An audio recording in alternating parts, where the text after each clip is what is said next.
بسم الله الرحمن الرحیم. محترم سامعین، پروګرام تحفه د سهار شروع شو. نن د پروګرام کې من د رمضان مبارک د روجې د نیت باره کې خبرې کوو.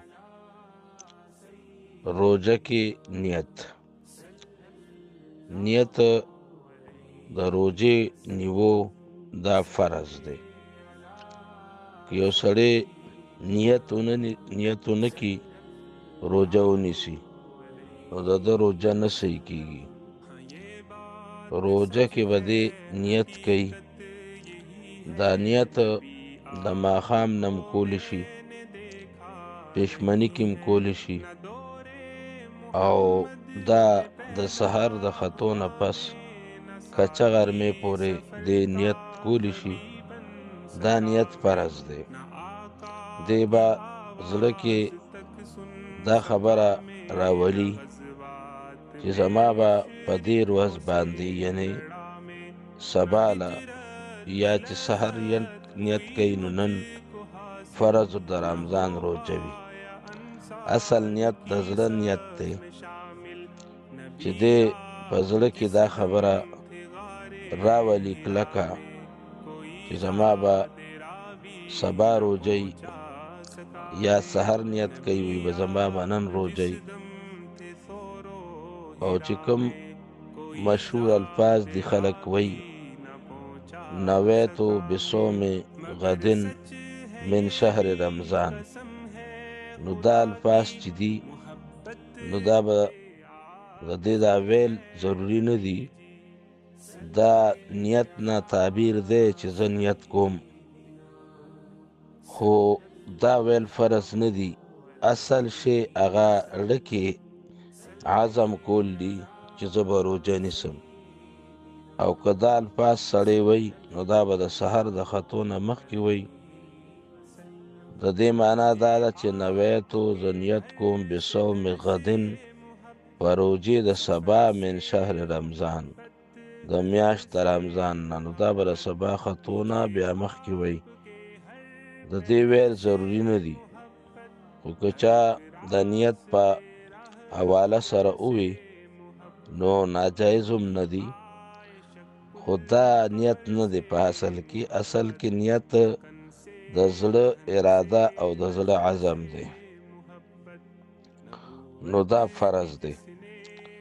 دا د ماښام نه م کولی شي، پېشمني کې م کولی شي، او سحر کچې غرمې پورې م که د شپې هېر شي نو د ورځې کولی شي. بل روجه کې به نیت د ثوابي د الله تعالی د رضا وی. ټولو عباداتو کې بنیادي شی چې دی هغه نیت دی او د الله د رضا دپاره کول دی. یو حدیث مبارک دی سلسله کې راغلی دی صحیح بخاری کې، من صام رمضان ایمانا و احتسابا غفر له ما تقدم من ذنبه.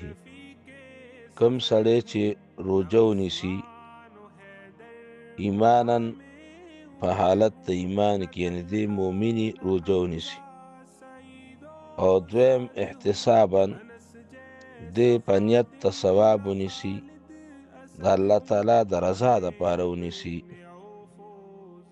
نو چې دا دوه شرطه په روجه کې وي غفر له د روجهدار ته به معاف کړي شي ما تقدم من ذنبه هغه چې د مخکې ګناهونه کړي. ده ته به مخکې ګناهونه د ده د روجې په وجه باندې چې ایمان سره او صحیح نیت سره ونیسي نو معاف بشي. دې حدیث شریف کې اول د ایمان شرط لګولی دی، ځکه چې د کافر روزه دا معتبره نه ده. کافر که هر عبادت کوي خو د کافر عبادت د الله در کې قبول نه دی.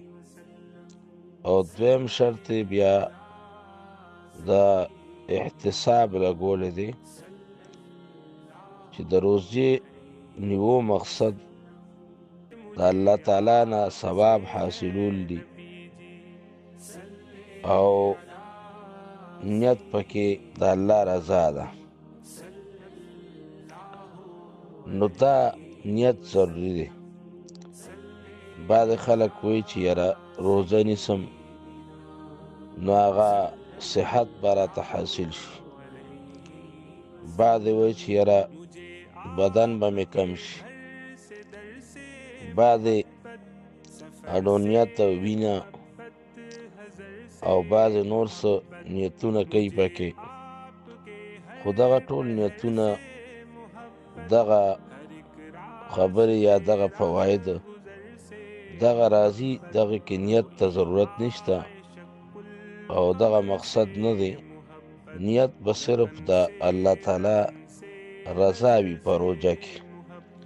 که هغه یو سړی فرض روژه نیسي او که هغه نفل روژه نیسي، خو بنیادي شی په دې کې دا دی چې الله تعالی ما ته بدله راکړي او الله تعالی ما نه راضي شي.